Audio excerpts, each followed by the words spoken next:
Today we're going to be taking notes on experimental and theoretical probability, which is our first lesson of our last unit of 7th grade. So a lot of us have been doing probability ever since even elementary school. Probability is just the likelihood that an event will occur. So go ahead and fill in that first blank. So experimental probability has that little word experiment in it. And we know that we do experiments in science class. They're based on actual trials or experiments. So sometimes you see the word trial, kind of means the same thing. So if I'm trying to find the probability, we use that capital P, and then there's parentheses, and then they tell you what they're looking for the probability of. So we call that the event in the parentheses. So to find that, we're going to take the number of times what we want to happen over the total amount of experiments. And you're going to hear me say want over total a lot. That's the thing that I use to help myself remember it. Remember, for experimental probability, we're going to put this little star, you need to have actual data of what's happened.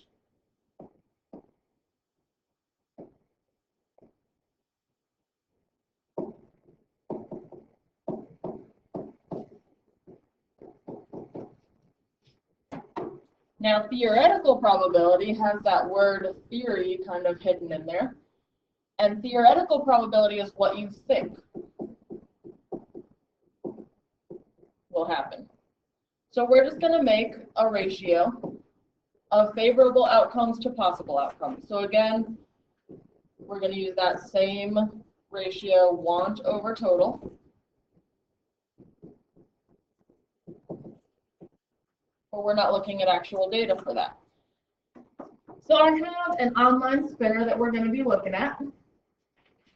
And you can see that my spinner has 4 different colors. I've got a yellow section, a blue section, a cyan, that light blue, and the red section.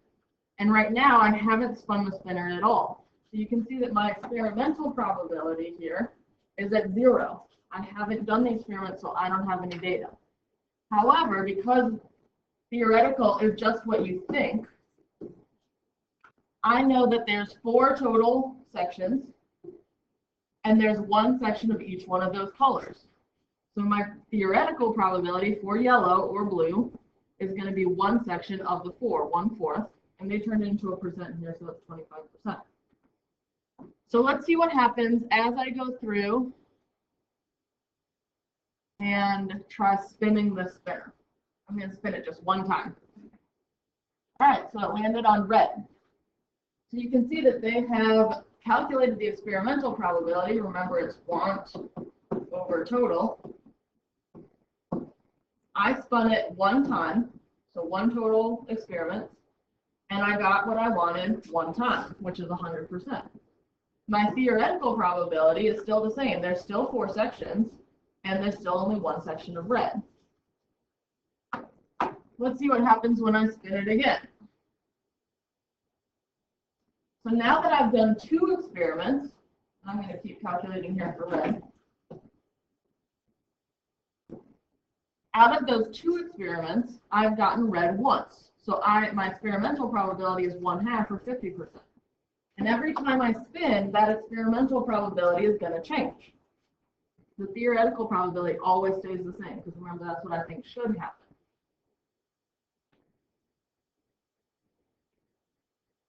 So now let's see what happens as I spin the spinner a whole bunch of times.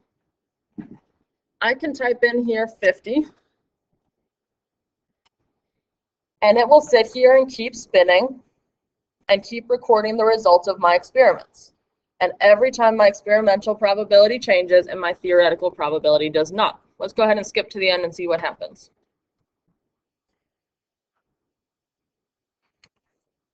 So looking at my results right now, I've gotten blue about 24% of the time of actually spinning it.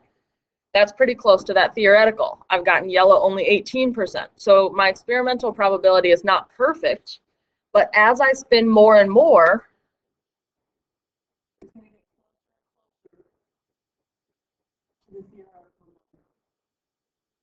So let's skip to the end of these 100 spins.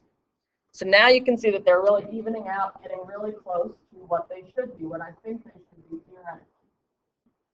That's actually the next piece of our notes here. That's called the law of large numbers. So we just saw as the number of experiments increases, the experimental probability gets closer to the theoretical probability. So we saw those percentages even out, get closer and closer to 25%. So let's look at this first set of examples. This is all theoretical probability. Remember, this is what we think should happen. I have not spun the spinner at all. I don't have any data. All I'm doing is finding out how many times it should happen. So if I look on this, they're asking me the probability of spinning a 1. Remember, we're looking at want over total. So I always like to find the total first. How many total sections are there on this spinner? Well, I see that there's 6. And only one of them is a 1. So my theoretical probability of spinning a 1 is 1/6. The next one is asking for a multiple of 2. So looking at my multiple of 2, I've got 2, 4, and 6. So there's 3 that have what I want and 6 total sections. And I can simplify that to 1/2. Number 3 asks for the probability of spinning a 2 or a 3. So that means that I'd be happy if I got a 2, and I'd be happy if I got a 3. So there's 2 sections that have what I want out of 6 total. Simplify that, you get 1/3. And the last one, the probability of not spinning a 2. Well, I'd be happy if I got anything other than 2. So 3 would work, 4 would work, 5, 6, and a 1 would all work. There's 5 that have what I want out of 6 total. So 5/6 is my theoretical probability for that. Not spinning one of those words that you have to pay attention to because it changes what you're looking for. All right. Moving down to my second example here. Now we're talking about experimental probability. So kind of like when I was spinning that spinner and they made that chart of how many times it actually happened, somebody's made a bar graph here after they spun a spinner 200 times. So remember, this is usually using actual results.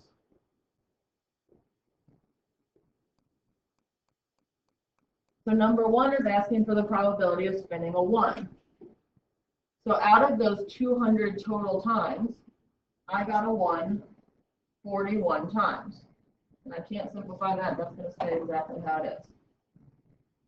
Number 2 is asking for the probability of spinning a multiple of 2. Well, this spinner shows that I have 2 and 4 available. So I've got to add those together, that 43 and that 37. That makes 80 out of those 200 spins. And I can simplify that to 4/5.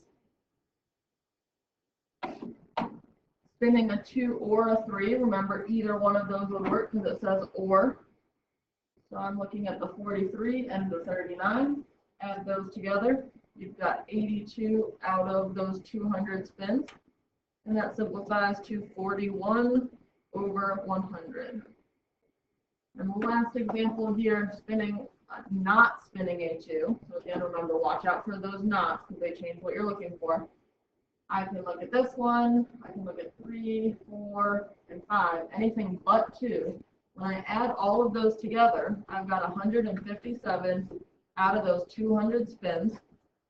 And that one cannot be simplified, so I'm just going to leave it just like that. All right, last piece of our notes here at the very bottom. We can actually use experimental probability to predict what will happen theoretically. So in this example, I've got a whole bunch of those Scrabble tiles, and I picked those tiles out of a bag. I know that there's 91 lettered tiles in that bag, and I chose the ones that are pictured. So they're asking me how many of the 91 tiles would you expect to be vowels. So I'm actually going to set up kind of like a WKU, a proportion here. And I'm talking about my vowels and the total. So those total tiles. So you have to know what a vowel is and write that down somewhere. So remember, vowels are A, E, I, O, U, and we'll go ahead and use Y as well, because it says sometimes Y.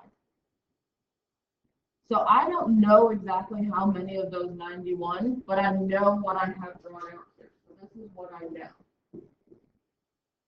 Of these ones that I know, I see I have an A and an E. So I have 2 vowels out of my total 7 that I picked out of this bag. And I'm going to find out how many are vowels for the 91 total. Now I'm going to just cross multiply and solve that equation. So I've got 7x equals 182. Draw those railroad tracks, divide by 7. And I get x equals 26. So I can expect 26 to be vowels based on what I picked out of the bag for my trial experiment.